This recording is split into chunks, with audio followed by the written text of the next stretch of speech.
The Mark Thompson Show. Yeah, how about it for Kevin Pollak, actor, comedian, amazing moderator this weekend at Sketch. Look at that! He's got the Mark merch! Come on! Kevin Pollak with the Mark merch. I love that. That is our the Mark Thompson Show hydration system, which has arrived safely to you. I'm glad about it. Yeah, look at those Niners, kid. It's going to be the Cowboys this weekend, Kevin. It certainly is, and I couldn't be happier. We already embarrassed Tom Brady and the Buccaneers, so it's time to embarrass the horrible Cowboys. Yeah, I think the Bucs made them look a lot better than they are. I yes, really believe, which is great if you're a betting man, because it drove down the money line, which I couldn't be more thrilled about. And that's the other thing about Kevin. He's just got one toe in the degenerate world of sports gaming, which is which is, by the way, going to be legal in more and more states. So the whole world is going to have one toe in it, it seems. Kevin is coming to San Francisco for Sketch. Now, I should just remind everybody, although I think everyone's aware of this, born in the city, raised in San Jose, right, and South Bay, and, exploded in San Francisco with the comedy career, the stand-up career, and went to Hollywood, and obviously has made it with everything from A Few Good Men to Usual Suspects to Maisel to there. Oh, there he is in A Few Good Men. There he is in Usual Suspects. Oh, look at that. Hey, Kevin, in Usual Suspects, weren't you put the picture back up there, will you, Tony? The littlest suspect? Yes. You were each one of them had like an expertise or something, right? Weren't you like the munitions guy, or as I recall? Explosives, technically, but you're in the wheelhouse. It was, I felt like A Few Good Men was like the launch, and then you had a relaunch even with Usual Suspects. Is that a fair characterization? Well, the launch of 30 years ago, A Few Good Men, by the way. Yeah, that changed everything. I went from auditioning to getting offers, and that's every actor's goal line, getting back to the Niners, which we must. And yeah, it became crazy in the 90s after A Few Good Men. I only know this because of the internet, 40 films in the 90s, 6 of them damn good. But a couple of years after A Few Good Men was not only The Usual Suspects, but Casino in the same calendar year. Yes. And that 1-2 punch was enough to solidify me as a dramatic actor, which was hilarious. Look, that's a nice self-deprecating thing, but I really feel as though you did hit the ball as a dramatic actor, and I don't think that's easy. Well, it's not easy unless you're just comfortable in front of the camera, which is all I can lay claim to. On A Few Good Men, J.T. Walsh, the great character actor, a lot of Mamet plays and movies and he plays Markinson in A Few Good Men. He taught me. I was concerned. This is the movie I'm going to get found out on. Everybody's famous in this movie. Everyone's going to discover I don't know what I'm doing. He said, you're already doing a form of acting that people train their whole lives for, which is called less is more. I've been watching you. And by the way, I was doing this so-called less is more because I didn't want to get caught acting. Right. I had no formal training, not proud of it, just a fact. I sort of learned to audition. And I just was throwing it away. It was less is more. And he said, the second half of that is nothing is best. Less is more, nothing is best. If you can actually do nothing in a scene and steal focus, you win. So then I prided myself on doing nothing, spent my whole career doing nothing. And then the Marvelous Mrs. Maisel comes along 5 years ago, and I play a very loud, obnoxious Jew and get more accolades and awards than anything I've ever done. So 30 years wasted, Mark. So you had to get into the club of really good actors by doing nothing. Yes. And then once in, as you say, then the explosion by coming over the top. Yeah. It is funny, though. I have to say, there are maybe 3 people who just like knee-jerk make me laugh, and Kevin is one of those people. He might have been the first one. And when I see him in Maisel, there's just something. It's just like a knockout punch with you just hit so hard. It's really, really funny. And I congratulate you on the success of that. So is this the last season of Maisel now? What's the story on Marvelous Mrs. Fifth and Maisel? final season coming out in the spring is all I'm legally allowed to tell you. But in the meantime, I return to my hometown, the place of my birth, Children's Hospital, San Francisco, for the Sketchfest proceedings that are starting this coming weekend. Yeah, so tell us about Sketchfest. Remind us what it is, and then how you're going to be, figured into it. Celebrating the 20th anniversary, it featured. There's a photo of the one of the groups from the movie A Mighty Wind. Right. I'm going to be moderating a reunion panel with Christopher Guest and Eugene Levy and oh my goodness, everyone. Jane Lynch, Catherine O'Hara. So many people will be there. Just go to sfsketchfest.com for the scheduling. All sorts of improv shows, stand-up shows, sketch shows. My own better half, Jamie Foxx, is part of a sketch company. It's an annual event.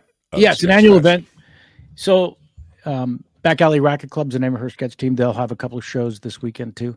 Yeah, it's an annual event, 20th anniversary. And next week, the following weekend of the 28th, I'll be part of the roast of Bruce Campbell, for example. So there's all these high-profile shows and big reunions of famous movies and TV series, along with sketch shows, improv, and comedy.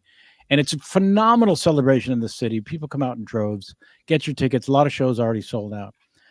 Very, very exciting. The Mighty Wind thing will be at the Castro Theater. Let's see, that'll be, I believe, a week. This coming. Go to sfsketchfest.com. I should have the exact dates, but of course I don't, because that's what I do. Thank you. I mean, you fit right in with a lot of the things that we do. So with moves like that. But sfsketchfest.com. Maybe you can put that together as a banner, Tony. Well, I'll remind people as well. sfsketchfest.com. The world of sketch, just to talk about it for a second, because you did mention your other half, and she's really good at it, and she's good at writing sketch. That is a completely, it seems, different discipline than that of stand-up, which is the way you came up. Wildly different. You're writing little playettes in her case, and you have these great performers that do characters and impressions, but it's all written and rehearsed, much like your Saturday Night Live. And it's a great tradition that's been around forever, and probably predates plays, because there's small little playettes, as I said. In this case, hysterical settings. One of Jamie's last sketches she wrote, "Killed Me," which was a game show called On Target, where the host explains to the three contestants to win $250,000. All you have to do is go into Target and only buy the three items you set out to get.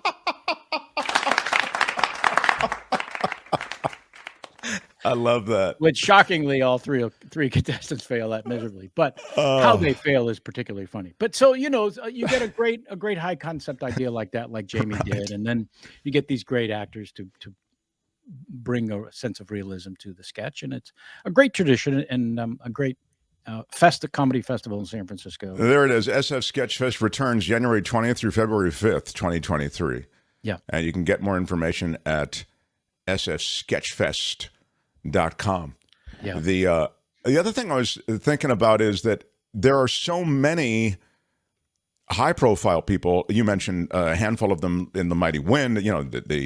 Jane Lynch. I think Jane Lynch. I used to do voiceover with Jane Lynch. I'd see her all the time, virtually every day. Yeah, and it was just so exciting to see somebody who is so talented. She was always funny, and she was always working. Okay. But she came from that voiceover world, and then just to see her career explode. And honestly, I sort of had the same experience with you many, many, many years ago, where I'd see you all the time in the clubs. And I mean, you were a pal, and I would, I'd break my ass to try to get to shows of yours. There it is, the Mark Thompson. Yes, with every sip, a round of applause. But what I was going to say is about the general work that's done in a lot of these sketch groups. They're populated with other people like that, the Kevin Pollaks, the Jane Lynches of the world, and you may actually see them in sort of the nascent stages of their career before they explode. Yeah, Oh, that's so true. Yeah, it is. It is great to keep track of these people as they're rising up through the sketch scene and the improv scene. And yeah, I stole 5 of them from the West Side Comedy Theater in Los Angeles to put together this all improvised comedy podcast called Alchemy This, and we did 3 years of that, and super fun to watch these improvisers who also do sketch sort of come into their own. And yeah, I did come up as a purist sort of in the stand-up scene, although doing impersonations, one could argue that I was a novelty act in my own right, as opposed to the straight monologists who I admired so much. But eventually you do have to find your own voice. And I find that true for the sketch actors as well. Our friend Dana Carvey, for example, took the sketch world by storm in Saturday Night Live, even though he came from pure stand-up and had to learn how to do sketch once he got hired to Saturday Night Live. And then, of course, sort of reinvented a lot of what it means to do sketch and become famous from it. You just reminded me, in your case, of how you had to be careful. You didn't say this, but I would just imagine, I'm kind of checking to see if this is true, but I think it is, that you didn't get limited to just an impressionist, because I think that was, it was your magic trick, but you didn't want it to be your only trick.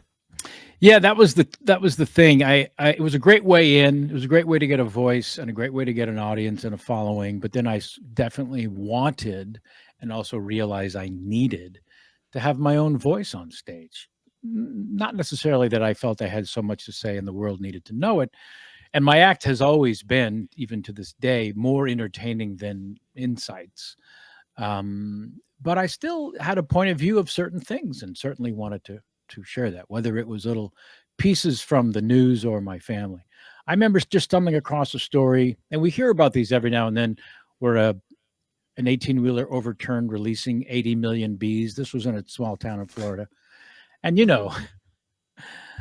80 million bees. That's the number of bees that could have formed themselves into a hand to upright the truck, right? I mean, 80 million bees. Picturing the animated version of the bees. Yeah. Right. But 80 million bees, first of all, who counted the bees?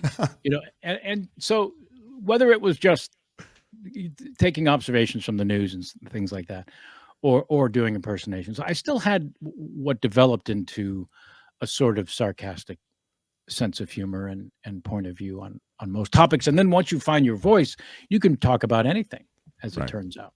And then I over the years became more quizzical about life as opposed to pointed opinion. For example, do you think serial killers have also moved on to almond milk? Do they worry about gluten-free, whether or not they... You think they're less sensitive to issues like that? I like to think that they're also consumed by these thoughts. Kevin Pollak, love you in Usual Suspects. Yep. The best character, great guy flick. Also loved you in Mom. Kevin, you were in Mom? I was. First 2 seasons, the long lost baby mama to Anna Faris's character. And what did they do to you in Mom, Kevin? Well, in great sitcom tradition, they decided to kill my character. Spoiler alert. That Rude. is really... What? Yeah, well, it happens. Yeah. Kevin Pollak has a distinction in my life. He is the only celebrity, to have signed a T-shirt that I have. Wow. That is very cool. Well, I'm honored, but I also feel bad for you. Like, there's no Tom Cruise T-shirt. No. There's no Tom Hanks T-shirt. No. There's a Kevin Pollak T-shirt at my house. That's what I got. Well, I'm honored, but I just feel bad for you. That's the one you're stuck with. That's what I got. I am very happy with it. No, I saw you at a comedy show in San Francisco. You had come to KGO to do some publicity for the show. Sure. And said, yeah, come on down. So and this is a big thing for me, because usually once I leave the station and travel an hour home, I don't turn around and travel an hour back to the city. But I did. Took my husband to see the show, and you had T-shirts, some type of T-shirt sale. You said, hey, if you buy a T-shirt, I'll sign it. And I said, all right. And so I did. And there you go.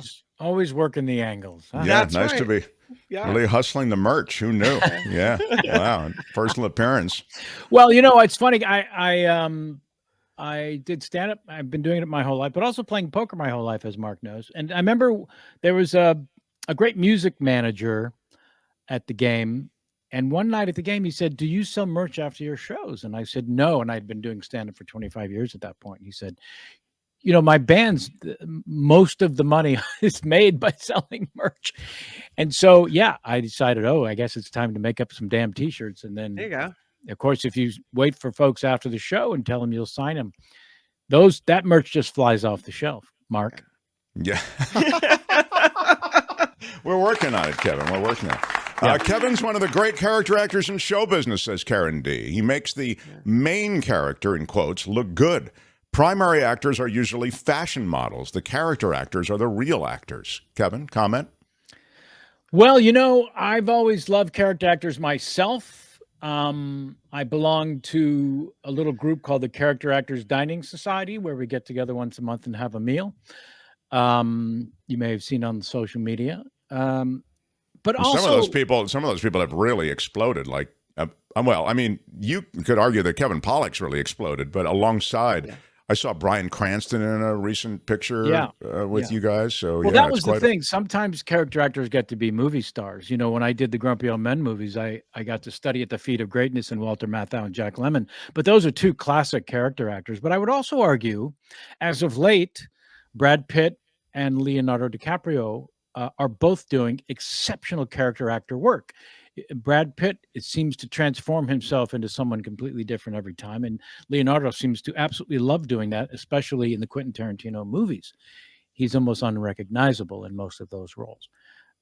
So a character actor is not necessarily an actor who does small parts, but unusual from one to the next and different always. It's such a cool distinction. Really, it's such a cool distinction.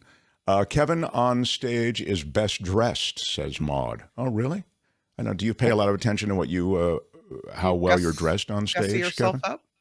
up? Gosh, I hope not. I hope I'm not spending too much time thinking I never about associated you with that. Yeah, I always thought once a comedian starts to become concerned about what he looks like, he's lost his comedic edge, or if they become more interesting at the exterior. Although, again, mentioning my better half, Jamie, I was well on my way to John Lovett's Tommy Bahamaville when I met her. And she said, if you wear clothes that fit you, everyone will think you lost weight. And sure enough, that's exactly what happened. And there's a photo of the Cads. Yeah, somebody asked, Julie did, who's in that character actors club? And so there it is. Well, there's Fred Molina, Lawrence Fishburne, or Fish Boogie, Noah Wiley, Spencer Garrett, one of the founding members, LeVar Burton, Jason Alexander, Richard Kind, Michael McKeon. Yeah, there's some, and there's quite more. The crew. Titus Williver's in the group, and wow, Eric pretty McCormick. Cool. Yeah, what a cool life and show business you've had, Kevin Pollak, and it ain't over. In fact, it's really cranking with Maisel. I mean, you really, I mean, there's got to be a moment to go, wow, this is just. Yeah, there's many moments. There's a sense of gratitude, and as you get older, you certainly appreciate these things more and more. But all throughout the 6 years working on Mrs. Maisel, there was a sense of gratitude. There's some very exciting projects I can't yet discuss, but I will come back and spend some time with you both, Mark and Kim, if you'll have me to talk about those when the time is right. We look forward to it. Yeah, in the spring, now, in the fifth and final season of Maisel. Yeah, well, maybe we'll come back. That'll be awesome. Well, look, anytime. You know that. We love you here. SF Sketchfest returning again, 20th through the 5th, January 20th through February 5th. SFsketchfest.com is how you can get tickets. And I'm told that, and look at Kevin drinking from, the Mark Thompson Show hydration system. You play your cards right, you could get some Kevin Pollak merch as well. So, Yeah. And then the SF Sketchfest roast of Bruce Campbell. That's going to be great. And I'll bet there's still tickets to that left, but you got to check sfsketchfest.com. And Kevin is doing that as well. And of course, Jamie's Sketch team, yeah. Back Alley Sketch team. Racket Club. Yeah. Back Alley Racket Club. Check doing that some out as shows well. this weekend. Yeah. Really, really cool. Kevin, you're the best. You I are. adore you, and I look forward to the next time. Thank you. Be well, everybody. Go Niners. Go Niners. Bye. Kevin Pollak, everybody. Come on. Hi, it's Mark, and I thought that was great. Hit the notification bell. You'll know whenever there's a new video being dropped, and please subscribe to our channel to help us save the universe.